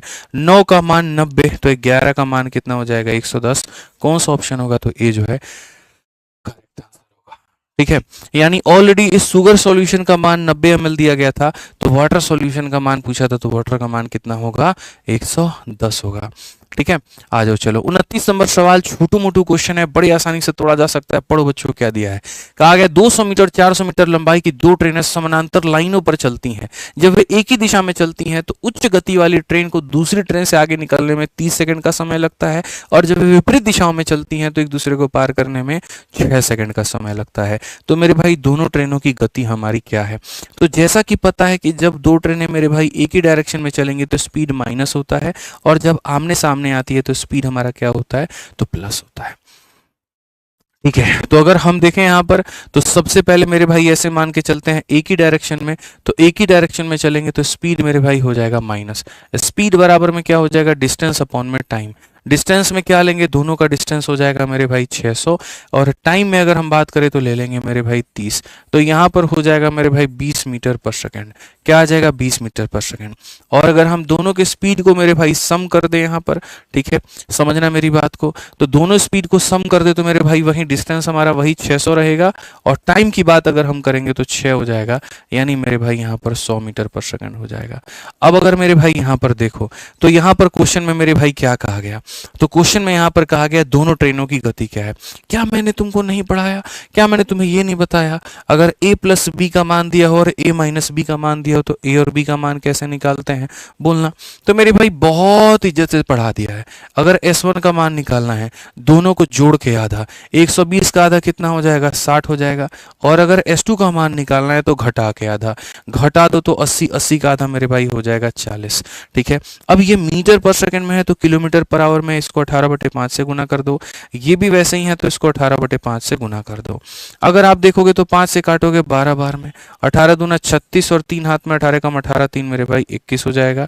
और इसको अगर हम काटेंगे तो 5 से 18 144 हो जाएगा। तो मेरे भाई यहाँ पर 216 144 कौन सा ऑप्शन है? सी फॉर का होना प्यार है। क्या होगा मेरे भाई? सी फॉर का होना प्यार है। एकदम सटीक तरीके से उत्तर तुम यहां पर दे सकते हो, कोई दिक्कत की बात नहीं है। अंतिम सवाल एकदम यहां पर नाव और धारा का, और बढ़िया तरीके से आप इसको पढ़िए और देखिए यहां पर इस सवाल में क्या कहा गया। मेरे भाई यहां पर कहा गया कि धारा की दिशा में जा रही एक नौका की चाल 48 की है और विपरीत में जाने वाली चाल 32 की है। स्थिर जल में क्या होगा? Speed of boat when travelling down, यहां पर डाउन जब जा रहा है तो ये स्पीड है, और अप आ रहा है तो यहाँ पर इतना है। बोट का मेरे भाई स्टिल वाटर में क्या होगा? तो वही बात है मेरे भाई, x का मान निकालना है तो जोड़ करके आधा, और y का मान निकालना है तो घटा करके आधा। ये तो यूनिक क्वेश्चन, छोटू मोटू क्वेश्चन है, यहाँ पर इसमें कोई दम ही नहीं था। 40 30 70 80 का आधा कितना हो जाएगा? 40। कौन सा ऑप्शन आएगा? सी जो होगा करेक्ट आंसर होगा। ठीक है, चलो तो हमारे तरफ से ये पूरे पूरे होते हैं 30 सवाल खत्म मेरे भाई। बाकी अगर आपके पास में फॉर्मूला बुक है तो एंड टाइम पर इसका पूरा भरपूर उपयोग करना, बढ़िया तरीके से रिवाइज करके जाना, तुम्हारे नंबर बढ़ेंगे, मैं इतना कह सकता हूं। क्योंकि अंत समय में क्या होता है ना, पूरे गणित को समेटना होता है, और समेटने के लिए या तो आपकी नोट्स काम में आ सकती है या मेरे बनाए नोट्स काम में आ सकते हैं। तो जो हमने नोट्स बना करके आप लोगों को फॉर्मूला बुक के माध्यम से दिया है, आप उसको पढ़ेंगे तो आपको कहीं पर कोई दिक्कत नहीं आएगी। तो किसी बच्चे के पास में हो या आपके पास में हो या नहीं हो तो मंगा करके पढ़ लीजिए बढ़िया तरीके से। बाकी आज के सेशन का पूरा जो पीडीएफ है वो आपको यहाँ पर इस टेलीग्राम पर मिल जाएगा। एक यूनिक टेलीग्राम है, आदित्य रंजन सर कंसेप्ट, तो यहाँ पर जाना इसमें मिल जाएगा। मेरा एक छोटा सा सवाल था आप लोगों से, वो मुझे एक बार थोड़ा क्लैरिफाई कर दीजिए। देखिए, जैसा कि आप सभी को पता है कि 5 तारीख से आप लोगों के एनटीपीसी का पेपर स्टार्ट हो जाएगा, ठीक है। अब एक चीज मैं आप लोगों से चाहता हूं जिसके ऊपर में देखो काफी सारी बातें होंगी यूट्यूब पर। 5 मिनट, बस 2 मिनट मुझे आप लोग दे देना, 2 मिनट के बाद में आप लोग जो है चले जाना। 2 मिनट मेरी बात सुन लेना, बस मुझे आप लोगों के सहयोग की बहुत आवश्यकता है इसमें, ठीक है। अब देखो यार क्या होता है, मैं तुम्हें बताता हूँ। यूट्यूब पर है ना, दो तरह के बच्चे हो जाते हैं जब भी कोई पेपर होता है, ठीक। जैसे मान लीजिए कि 5 तारीख को पेपर हुआ। अब जो 5 तारीख को पेपर हुआ ना, तो मेरे भाई यहाँ पर 5 तारीख वाला बच्चा कभी भी नहीं चाहता है कि मेरे भाई यहाँ पर एनालिसिस हो, क्योंकि अगर एनालिसिस होगा तो मेरे भाई उसके जो सवाल जो उसके शिफ्ट में आए हैं वो बाकी बच्चे पढ़ के चले जाएंगे, और बाकी बच्चे पढ़ के चले जाएंगे तो मेरे भाई उनका स्कोर बेहतर हो जाएगा। और यहाँ पर इसमें ये बेचारे कहीं पर भी गलत नहीं है, ये बिल्कुल सही सोचते हैं। हो सकता है इस 5 तारीख में किसी का भी पेपर हो सकता है, और जो बाकी बच्चे होते हैं उनकी चाहत होती है नहीं तुम हमको हूबहू क्वेश्चन करवाओ ताकि हमारा फायदा हो जाए। इसमें इनकी जो संख्या, इनकी जो भीड़ होती है वो मात्र मेरे भाई हो सकता है 10% हो, और ये सारों की जो भीड़ होती है मेरे भाई, सारे लोगों की ये भीड़ होती है 90%, ठीक है। अब इसके मेरे भाई कारण में क्या होता है कि देखो बात मेरे भाई, झूठ जो है ना वो झूठ ही होता है, चाहे वो झूठ छोटी सी बोली गई हो या बहुत बड़ी मात्रा में बोली गई हो, अन्याय अन्याय ही होता है। अगर यहाँ पर एनालिसिस कराने से मेरे भाई इस 10% बच्चों का नुकसान हो रहा है तो वो गलत है, और मैं इसको लेकर के हमेशा बोलते भी आया हूँ। लास्ट टाइम हमने रेलवे बोर्ड से, भर्ती बोर्ड से हमने रिक्वेस्ट भी की थी कि कृपया करके इसके ऊपर में एक नोटिस जारी की जाए और यहाँ पर ये जो एनालिसिस बंद करवाया जाए, क्योंकि काफ़ी लोग आकर के सेम टू सेम क्वेश्चंस करवा रहे थे और उससे बच्चों का नुकसान हो रहा था। क्योंकि यार देखो, मेरे ये भी बच्चे हैं और मेरे ये भी बच्चे हैं, बट मैं हमेशा चाहता हूँ, मैंने ईमानदारी से इनको दोनों को पढ़ाया है, तो मैं चाहता हूँ मेरे दोनों बच्चों का ईमानदारी से सिलेक्शन हो, छोटे मोटे जैक लगा करके ना हो, बेईमानी से यहाँ पर ना हो। ऊपर वाला सब देखता है, यहाँ पर हम गलत तरीके से कोई काम कर सकते हैं लेकिन उसके जो है यहाँ पर अंधकार नहीं है, ठीक है। वो ईमानदार है, वो सारी चीज़ों को जानता है। रेलवे बोर्ड ने बात को सुना भी, नोटिस भी जारी की, लोगों ने एनालिसिस बंद किया, लेकिन मैं अच्छे तरीके से जानता हूँ कि 5 तारीख को फिर से काफ़ी लोग आ जाएंगे यूट्यूब पर एनालिसिस कराने, और उनको मेरे भाई मजबूर करने वाला कोई और नहीं होगा, हो सकता है आप ही हो, ठीक है। तो पहली बात देखो भाई, कौन क्या कराएगा क्या नहीं कराएगा, मैं अब किसी से कुछ नहीं बोलने वाला हूँ, क्योंकि लास्ट टाइम एनालिसिस के ऊपर मैं बोला था तो वो बात बहुत विवाद में बन गई, ठीक है। फिर मैं एनालिसिस के मुद्दे के ऊपर मैं चर्चा करना चाह रहा था कि सारे लोग मुझे इसके ऊपर में सहयोग करें, लेकिन कुछ एक आधा टीचर थे, फिर वो मेरे ऊपर में ही बरस गए, मुझे उल्टा बुला कहना शुरू कर दिया उन्होंने वहाँ पे, ठीक है। हमने पलट के जवाब दिया नहीं कभी, ना हमने कुछ कहा, लेकिन वो मेरी मंशा को कभी नहीं समझ पाए कि मेरा कहने का उद्देश्य क्या था, ठीक है। यकीन मानिए, अगर एनालिसिस पर अगर मैं आ गया एनालिसिस कराने ना, तो किसी की वीडियो नहीं चलने दूंगा। सबसे ज़्यादा लाइव वॉचिंग, सबसे ज़्यादा व्यूज़, सबसे ज़्यादा सब कुछ मेरे पास में होगा, और जितनी बड़ी टीम मेरे पास में है अकेले अकेले गणित में शायद उतनी किसी के पास में नहीं है, लेकिन मैं फिर भी कह रहा हूँ वो करने से इस 10% बच्चे और मर जाएंगे और दब जाएंगे और इनका और ख़त्म हो जाएगा। तो ये अपने आप को जीवन भर ये भगवान से दुआ करेंगे कि मेरा पेपर कभी शुरू के शिफ्ट में लेकर के मत आओ, मेरा शिफ्ट जो है वो बाद में लेकर के आओ। मैं इतनी ताकत रख रहा हूँ मेरे भाई कि हर सेंटर पर मैं एक एक बच्चे को अपने भेज सकता हूँ, सिर्फ इस बात को लेकर के कि जाते पेपर से निकलते तो मेरे को क्वेश्चन पेपर बताना, क्वेश्चन क्या पूछा गया था, और मैं एग्जैक्ट क्वेश्चन यहाँ पर करवा दूंगा। लेकिन बच्चे वो फ़ायदा बिल्कुल भी नहीं है, वो बेईमानी है, वो चकारी है, और हमें वो काम नहीं करना है। तो मैं आपका पूरी तरीके से कहीं पर भी कोई भी एनालिसिस नहीं कराऊंगा, ये मैं आपसे इतना कहता हूं। बाकी लोग कराएं ना कराएं वो उनके ऊपर में है। आपका इसके ऊपर में क्या राय है, क्या विचार है, वो बता दीजिएगा। बहुत आवश्यकता पड़ गई थोड़ी बहुत मेरी गाइडेंस की, तो 7 प्रैक्टिस सेट में मेरे भाई मैं 5 करा चुका हूं, मैं आपको 2 प्रैक्टिस सेट और करा दूंगा आपके पेपर के लिए, लेकिन वो प्रैक्टिस सेट ही होगा। ये मत सोचना कि हाँ क्वेश्चन जो पूछे गए थे उसके डेटा बदल करके हम करवा रहे हैं, उस टाइप का करवा रहे हैं। मैं अपने अंदाज में, अपने तरीके से, जैसे मैंने 5 कराए हैं, मुझे अपने पढ़ाने पर विश्वास है, मैं उसी विश्वास पर बाकी 2 भी करा दूंगा, ठीक है। तो ये जो मेरा पॉइंट है कि एनालिसिस नहीं होनी चाहिए, इसके ऊपर में आप कितना सामर्थ्य रखते हैं वो कमेंट बॉक्स में जरूर बताइएगा, ठीक है। बाकी मैं किसी को रोकने वाला नहीं हूं, भर्ती बोर्ड है वो अपना नोटिस दिए हुए, वो अपना जाने, जो होना होगा वो मेरे भाई होगा। क्यों फालतू का सिंग मारना यार, कहीं पे आकर के 2-4 लोग हमको उल्टा बोल के चले जाते हैं, क्यों मेरे भाई फालतू का वो करना, ठीक है। आइए चलिए, तो मिलते हैं अगले सेशन में। और बाकी जो है 2 चीज़ें कमेंट बॉक्स में बतानी है, एक कौन सी टीम आईपीएल जीतेगी, और अपना सेंटर। नहीं नहीं यार, ज़्यादा हो जाएगा आज, ठीक है। ज़्यादा कमेंट करने लगे, क्या क्या कमेंट करेंगे भाई, मेरा थोड़ा लालची हो रहा है। कह रहा है बोलो बच्चों को सेंटर भी बताएं यहाँ पे, जिसे तुम सेंटर पे जाकर के इनको मिठाई बांटने वाले हैं। बोलो, अगर बांटोगे मिठाई तो बोलो, ये लोग सेंटर बता देगा, बांटोगे हैं। कुछ इस बार नया होगा, कुछ नया नहीं होगा। ठीक है, तो भाई बता देना कौन सी टीम जीतेगी यहाँ पे, ठीक, कमेंट बॉक्स में बता देना, और बाकी यहाँ पर इसके ऊपर में अपना राय व्यक्त ज़रूर करना। मिलेंगे अगली वीडियो में, आज के लिए इतना ही। खुश रहो, मस्त रहो, बहुत बहुत धन्यवाद, जय हिंद।